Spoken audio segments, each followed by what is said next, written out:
It's a revolution, style revolution, cultural revolution. When we come out here, we have a fight. Evolution does not occur in one stage.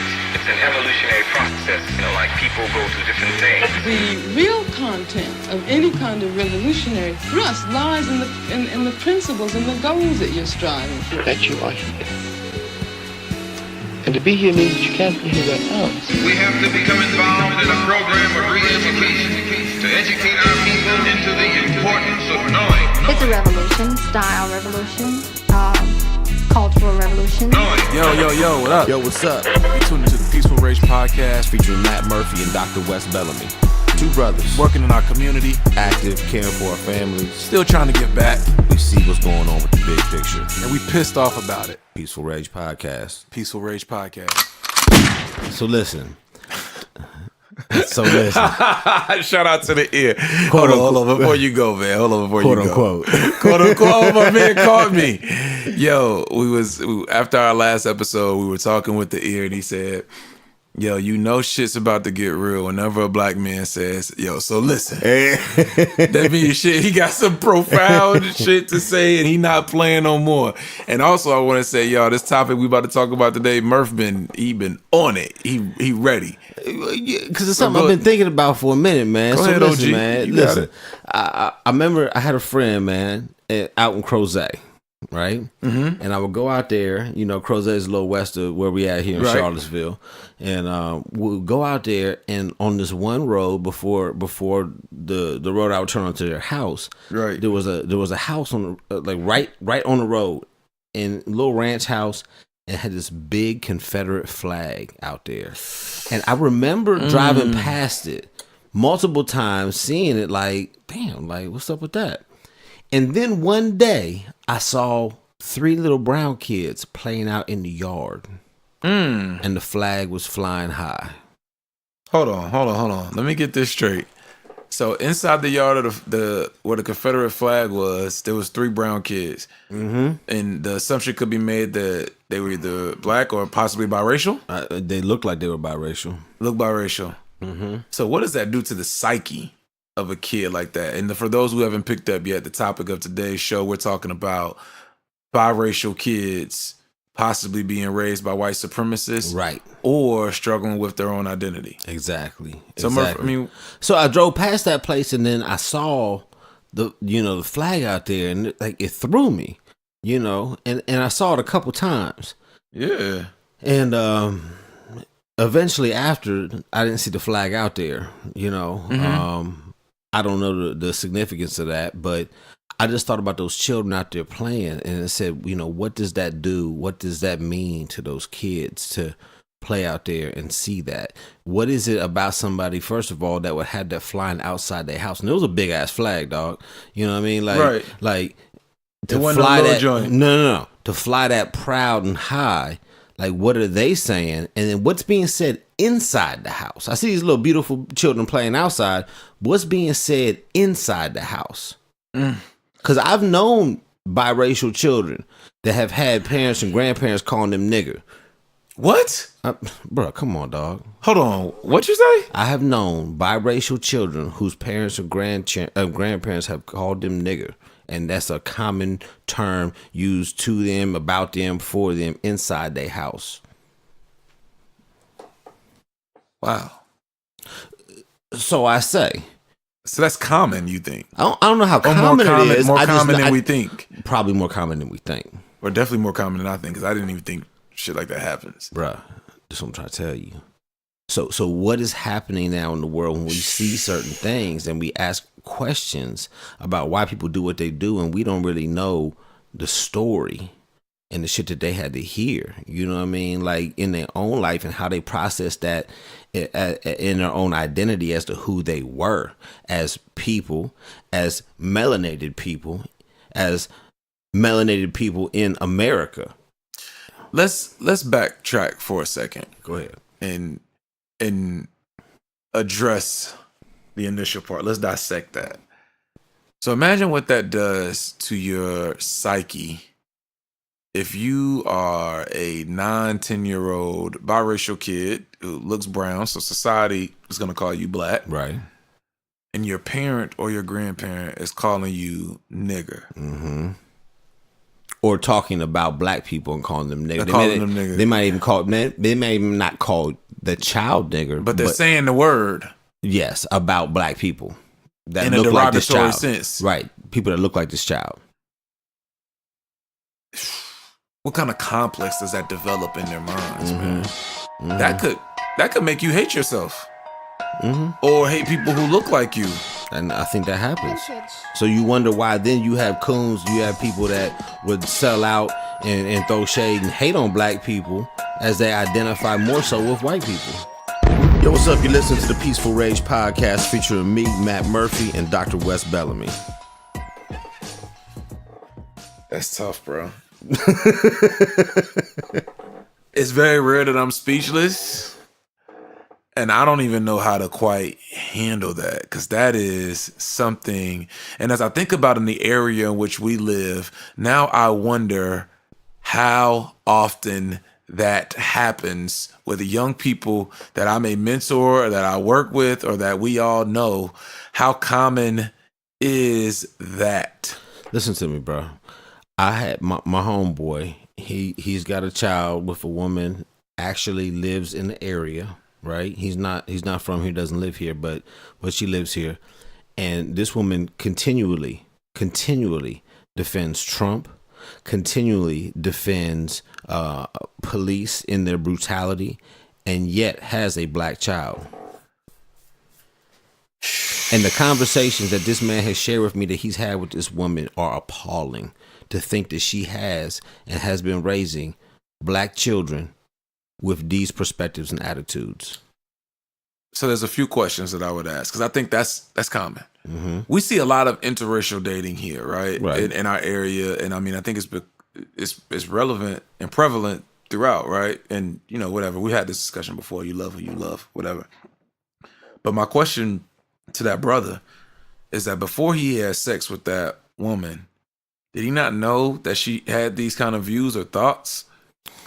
Did he pass it off as jokes? Well, like, see, that's the thing for me. When people, like, and I hear about stuff like this, it's like, yo, dog, before you decided to come in her, right, to have a baby with her, right, bro, you didn't know that she, like, thought this way about people who look like you, or did you think you were special? Right. Well, that's a good question. In this situation, I don't think, because the child's much older, I don't think that, you know, when they were teenagers, that was necessarily the conversation.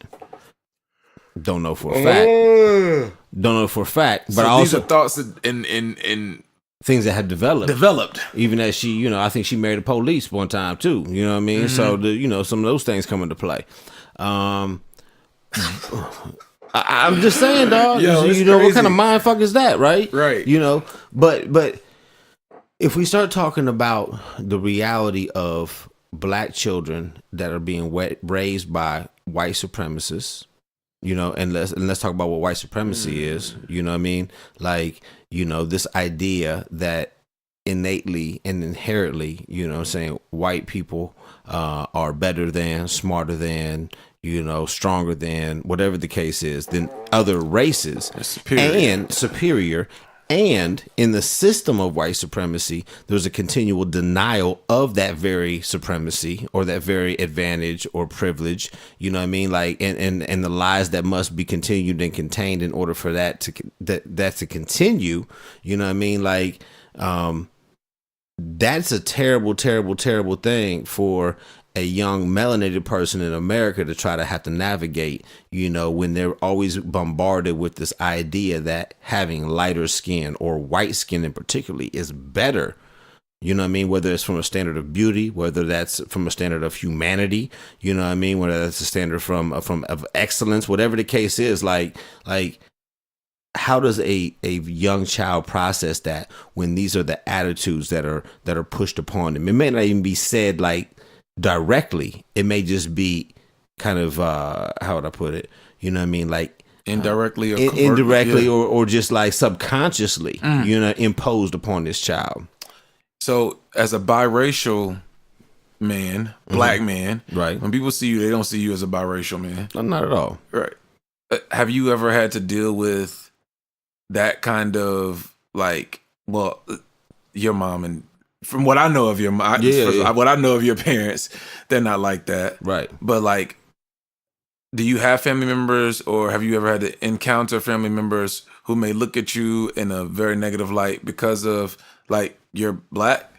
Well, I mean, I never met my mom's dad, right? I don't call him my grandfather. You know what I mean? Okay. I never met him. He had no desire to meet me.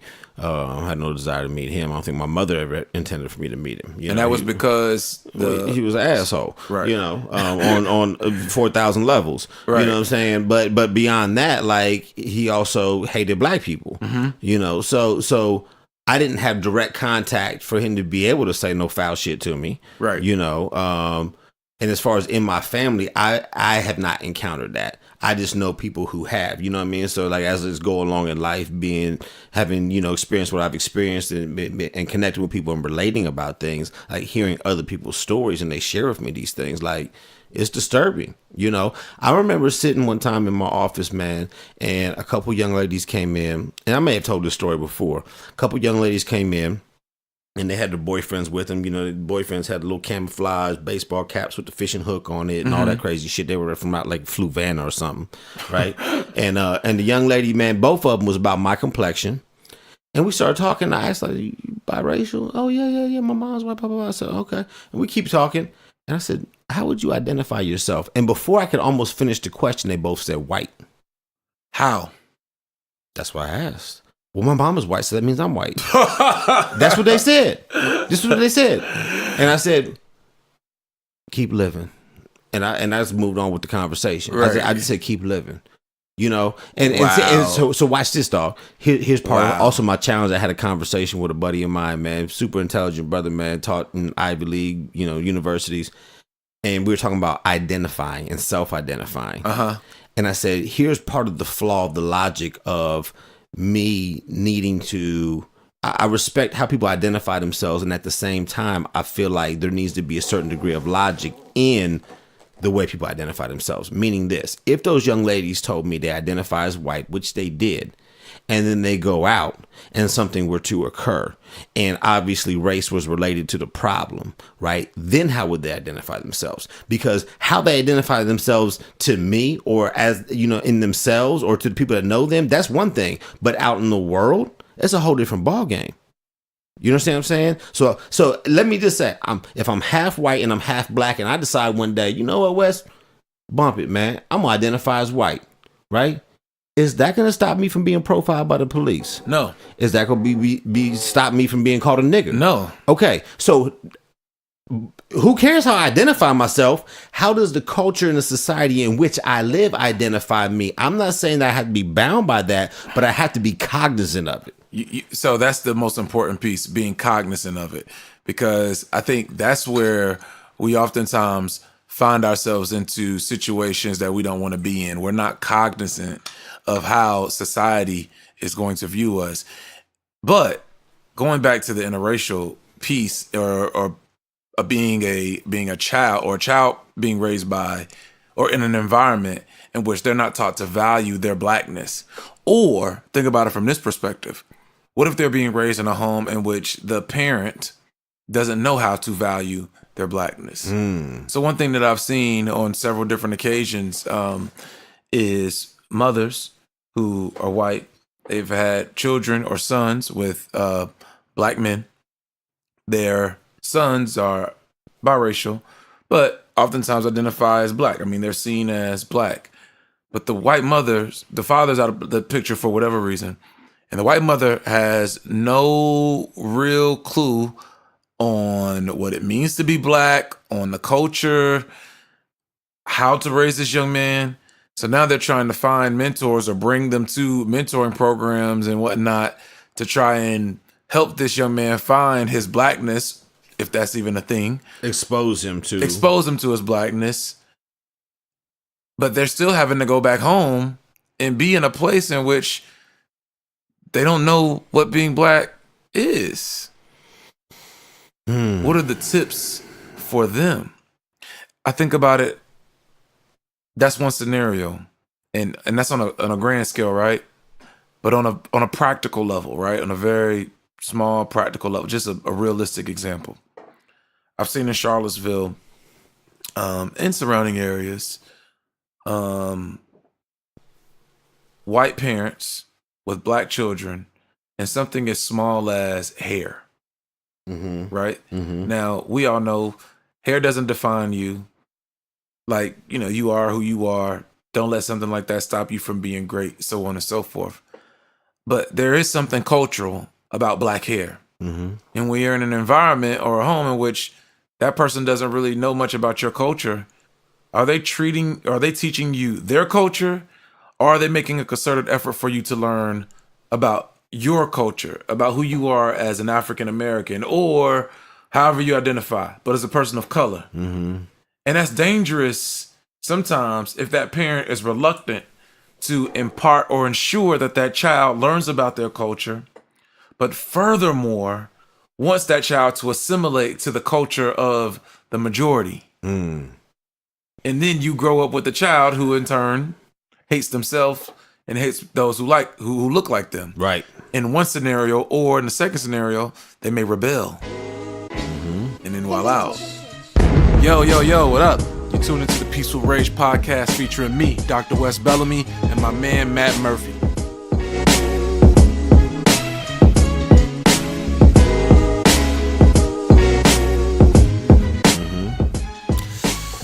Wow, yeah, that's heavy, man. It's deep. Like, all of this shit is deep. But Yeah. I don't think we talk about it enough. No, we don't. I think, I think there are parents out there who make the effort to expose their children to culturally relevant things, Yes. as they have the opportunity to. Yes.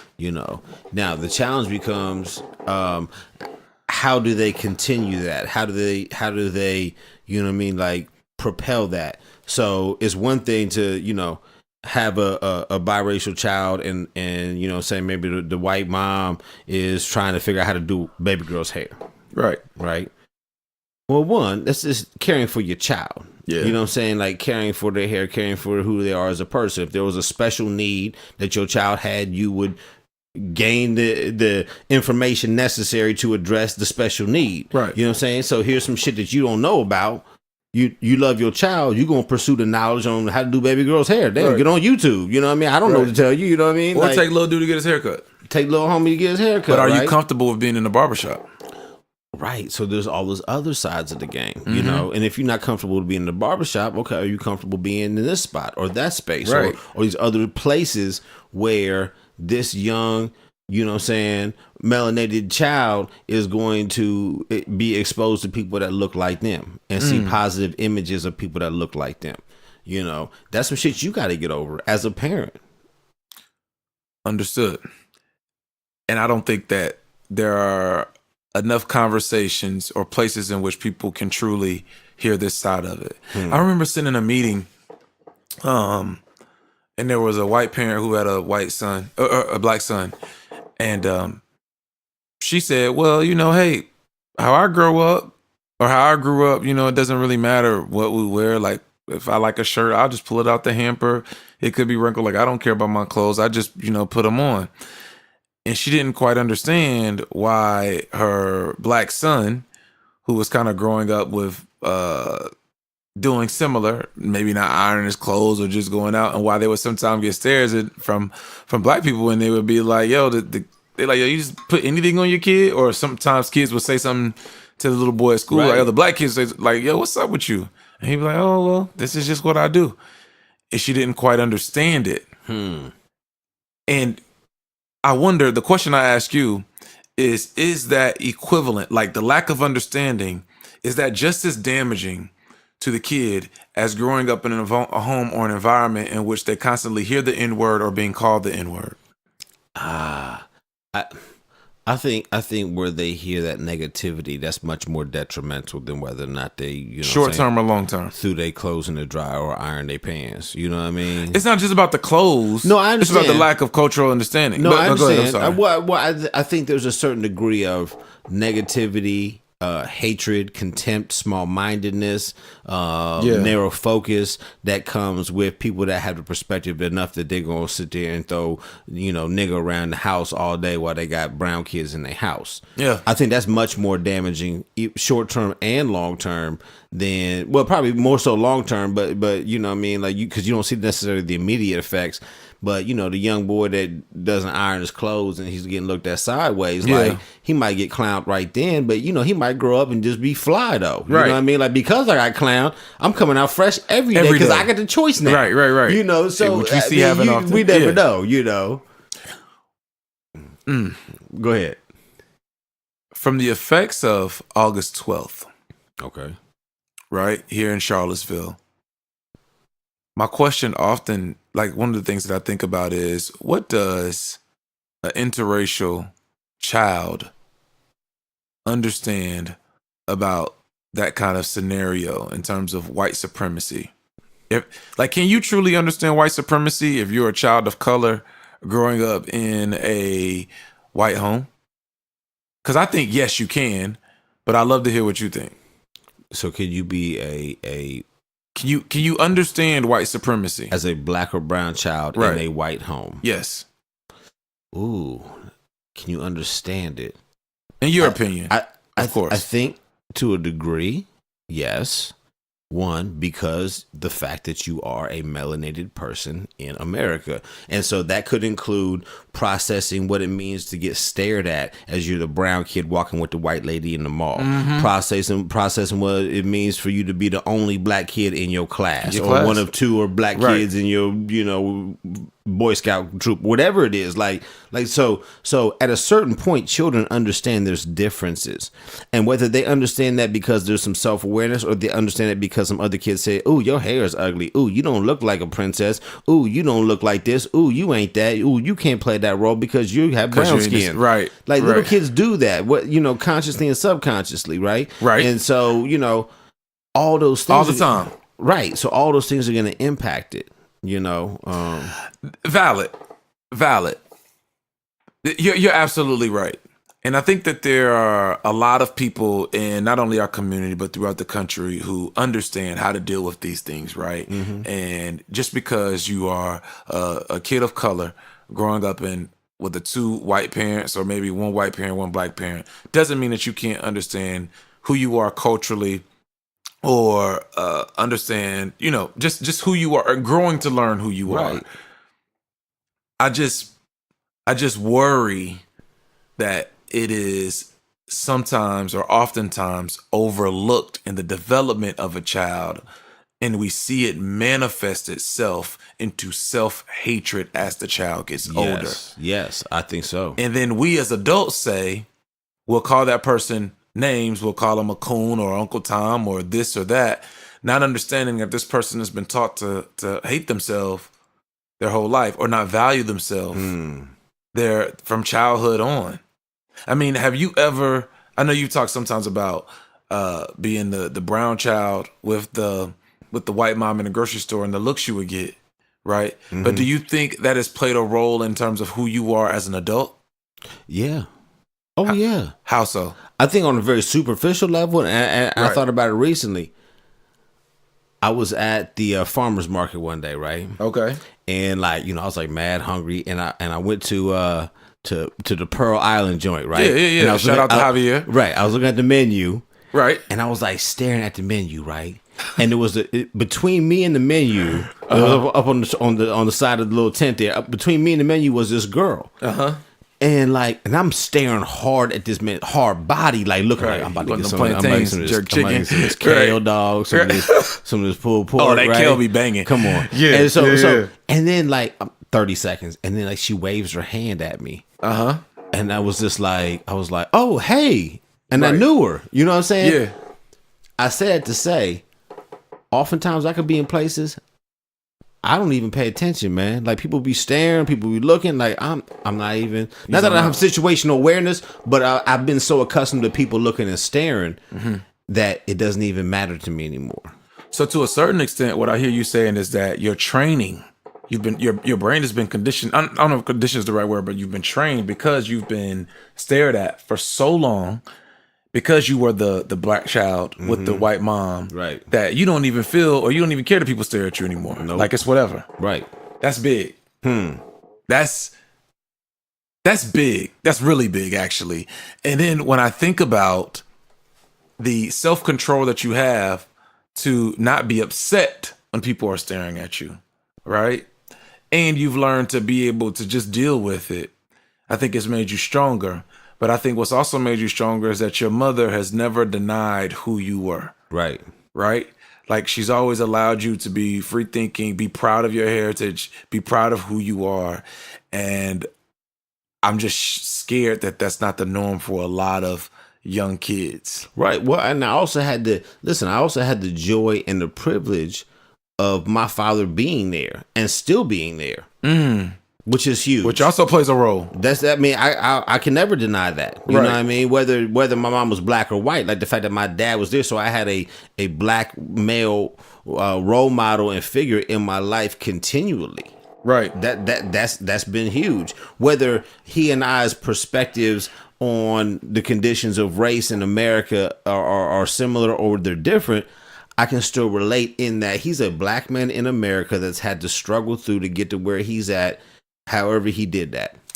So let me ask you a separate question along those same lines, right? And I know we run out of time, Yeah, right? good. But knowing what you know now, or not even knowing what you know now, one of the things that I often wonder about is like with all of the racial tension that we have going on, what would attract or what do when black men say that they want to date white women, do they think about these kind of scenarios that we're breaking down, right? And obviously, you're not the representative for all black men who date white women. Like, I hate when people do that to me. Right. And like, you've dated all kind of women, Right. And married to a black woman for up 10 years. Yeah. So like, but I often think about when black men enter into relationships with white women, do they think about these scenarios? Or, it's oftentimes joked about, and we see the movie Get Out, like, man, don't go to the house or X, Y, and Z. Do you really think about that? Do you take that into consideration? I think, okay, so I got a couple of different categories. Okay. Right? If this might be helpful. So on one side, I think, yes, to answer your question, I think there are brothers who consciously think through the cultural dynamics and the implications of dating cross-culturally, whether that's him dating a white woman, a Latino woman, an Asian woman, whatever the case is. And there's the consciousness. I believe there are brothers out there that function in that way. I also believe that there are brothers who function kind of in the middle of the road, which would be like, hey, there's no preference. This is what I've encountered. You know what I mean? Like, I'm open and I'm going to engage in this relationship. Right. So that's the middle of the lane. Right. And then you have brothers who make it's a fetish. Right. So you got brothers dating big ugly white women, right? And we all know it, right? But it's because she's white. And that's his thing. That's it. It doesn't matter. If I she got me a white right. girl. Yeah. I mean, that's a real thing. We know brothers that feel that way. I know and do brothers that like shit, that. right? I know brothers like that. So now, let's just speak to that lowest common denominator. If that's the case, if it's just a fetish and you just, I don't date black girls, just like you got white girls, but like I don't date white boys. You know what I'm saying? Like I've never played that game. Right. So if I met a female and she said, and she's, not black, and she said she only dated black guys, and I told my sons this, I said, ask her why. I said, because I'm going to tell you this, it's going to be a fetish or it's going to be rebellion. Watch it. There could be a third option, and then it might say it's just about attraction. Right. But you need to dig deeper on that shit, homie. Find out what's up. Yeah. So that fetish side of things is a very real thing. That's why you can have white women who carry white supremacist attitudes that have a fetish for black men sexually having children, but still maintaining an attitude of white supremacy. And that's the danger. As I tell these brothers, watch the fetish type shit, because that's a real thing. You can be a nigga as soon as you got to bed with them. You might be a nigga in the bed with them. I mean, that's just keeping it funky, dog. That's real. So stay woke and be careful. For real. On that note, we out, man. Peaceful Rage Podcast, man. We appreciate y'all listening, man. Follow us on Instagram, Twitter, you know what I'm saying? Gmail, at Peaceful Rage, man. We'll holla at y'all. We out. Oh, shit. So, as always, man, we want to thank the listeners. Appreciate y'all rocking with us. Absolutely, man. Shout out to our sponsors. Life View Marketing, Ty Cooper. Shout out to our producer, The Ear. Yo, what up, man? At Damani for prayers, hit him up. And also, if you want to be able to sponsor with us, or you want to come through on the show, look out for us. Hit us up on Gmail at peacefulragepodcast@gmail.com. Hit us up on social media at Peaceful Rage Podcast on all social media websites. That's Twitter, Instagram, and Facebook.